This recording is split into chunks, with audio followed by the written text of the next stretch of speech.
কেউ মংলা মাসুদ বলে, কেউ বন্দর মাসুদ বলে। ভাই আপনি তো personal Guys, correct. Please. Where I live, and it's my security question. Question by how I am go. I go. এখন পরবর্তী সময়ে আপনি বলতেছেন বিভিন্ন ধরনের সাপোর্ট নিয়ে আপনি চলেন, কিন্তু ওই সাপোর্ট নিয়ে আপনি বাংলাদেশের সবচেয়ে ভিআইপি এলাকা গুলশানে থাকতেছেন এবং একটা মাইক্রো ব্যবহার করতেছেন, এটা ক্লারিফিকেশন নিশ্চয়ই দেবেন। জনাব হান্নান মাসুদ, আপনি বলতেছেন যে লঞ্চে আপনি কেবিন পান না, কিন্তু আমি কেবিনের জন্য গিয়ে দেখেছি লঞ্চে আপনার নামে 6-7টা করে কেবিন বুকিং। এটা আমার নিজ চোখে দেখা, যদি আমি ছবি তুলে আনি তাহলে প্রমাণ দেখাতে পারতাম। জনাব হান্নান মাসুদ, আপনি বলছেন আপনি এলিট শ্রেণীর সাথে মিশতে পারেন না হাতিয়ার, কিন্তু আমি একটা ছবি দেখেছি আপনি হাতিয়ার সাবেক আওয়ামী লীগ চেয়ারম্যান সবার সাথে, সব ইউনিয়নের সবার সাথে মিশেছেন এবং একটা ছবি সামাজিক যোগাযোগ ভাইরাল হয়েছে। জনাব হান্নান মাসুদ, আপনি আয়ের উৎস এখনো ক্লিয়ার করছেন, কিন্তু আপনাকে বিভিন্ন নামে বিশেষায়িত করা হয়, কেউ মংলা মাসুদ বলে, কেউ বন্দর মাসুদ বলে।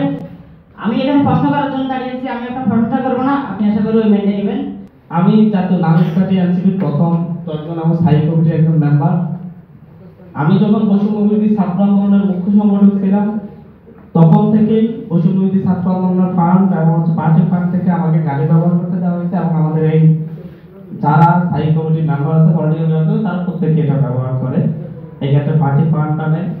আর থাকার যে অবস্থাটা, আমি মোহাম্মদপুরেও মেসে থাকতাম না, আমি মোহাম্মদপুরও বাসা দিয়েই থাকতাম এবং আমি যখন টিউশন করতাম তখন আমি মান্থলি 70 থেকে 80,000 টাকা ইনকাম করতাম। এবং সেই জায়গায় আমার এখানে বেসমেন্ট যারা আছে তাদের প্রত্যেককে জিজ্ঞাসা করুন, আমার বেসের মধ্যে সবচেয়ে বেশি টিউশন আমি নিজে করতাম। এবং সেই ক্ষেত্রে সবসময় একটু ভালো থাকা, নিজের অ্যাবিলিটির মধ্যে আমি চেষ্টাটা করতাম। এখন আমি যেখানে থাকি সেটাও আমাদের একজন বাসায়, তবে আপনি যেটা বলছেন গুলশান, সেটা ঠিক গুলশান না, গুলশানের পাশেই। তো সেই জায়গার ভাড়াটা সেটাও আমার বাসা না, এবং হচ্ছে নিজে ভাড়া দিয়ে থাকি না। এই কথাগুলো আসলে বলা উচিত না, এই কথাগুলো আমি মনে করি এগুলো খুবই অপ্রয়োজনীয় কোশ্চেন। কেন মনে করি আমি একটু ব্যাখ্যা দিব। আমার যারা 5 তারিখের পর থেকে অনেক জায়গায় উত্তর দিতে হচ্ছে আমার বাবা কি চা দোকানদার ছিলেন নাকি শিক্ষক ছিলেন। আমাকে অনেক জায়গায় উত্তর দিতে হচ্ছে আমার বাবা কি দপ্তরি ছিলেন নাকি শিক্ষক ছিলেন। আমাকে অনেক জায়গায় উত্তর দিতে হচ্ছে আমি কি আগে 3 বেলা খাইতে পারতাম নাকি খাইতে পারতাম না। খুব রেয়ার।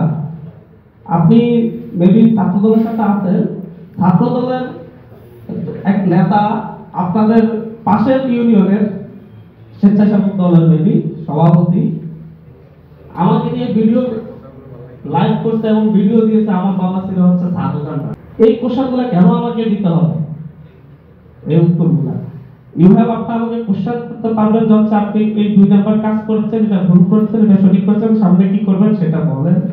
আমি কোথায় থাকি, আমি সকালে কি আলু ভর্তা দিয়ে খেয়েছি না ইলিশ মাছ দিয়ে খেয়েছি, সেই কোশ্চেন আমার মনে হয় যে আমি কেন, এটা তারেক রহমান সাহেবের ক্ষেত্র আহমদুল সালাম ভাই বলছেন যে কোশ্চেন করা যায় না।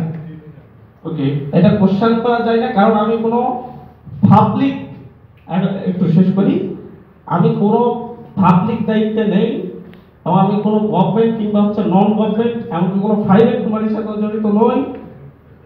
আমি একজন মানুষ, আমি যদি রিক্সায় চালাইয়ে খাই কিংবা হচ্ছে হেঁটে হেঁটে খাই, সেই কোশ্চেনটা আমার মনে হয় যে হচ্ছে এভাবে আসতে পারে না যে হচ্ছে আপনি কোথায় থাকেন। It's my security concern where I live and it's my security question by how I am go. I go. ভাই আপনি তো personal Guys, correct. Please. Hello, এটা খুবই এই উত্তরগুলা অবশ্যই আসতে হবে কারণ আমি উত্তর দিচ্ছি। প্লিজ, কোশ্চেনও ঠিক ছিল, উত্তরটাও দিতে হবে, যেহেতু এই কোশ্চেনগুলো অনেকবার আসছে। আমি এটা এই জন্য ক্লিয়ার করতে চাচ্ছি, অ্যাজ এ সিটিজেন। এখন আপনি আমাকে, আপনার কেউই আমাকে কি করি, কি খাই, কি পড়ি এবং আমার পাই যে বিদ্যার্থী 4,000 না 3,000 সেটা আপনি জিজ্ঞাসা করতে পারেন না, নাকি 1,000 টাকা। কারণ আমি এখন কোনো পাবলিক কোনো জবে নেই, কোনো পাবলিকের কোনো কাজের সাথে জড়িত নই, এমনকি গভর্নমেন্টের কোনো বিষয়ের সাথে আমার কোনো কর্মকাণ্ডের সাথে জড়িত নই।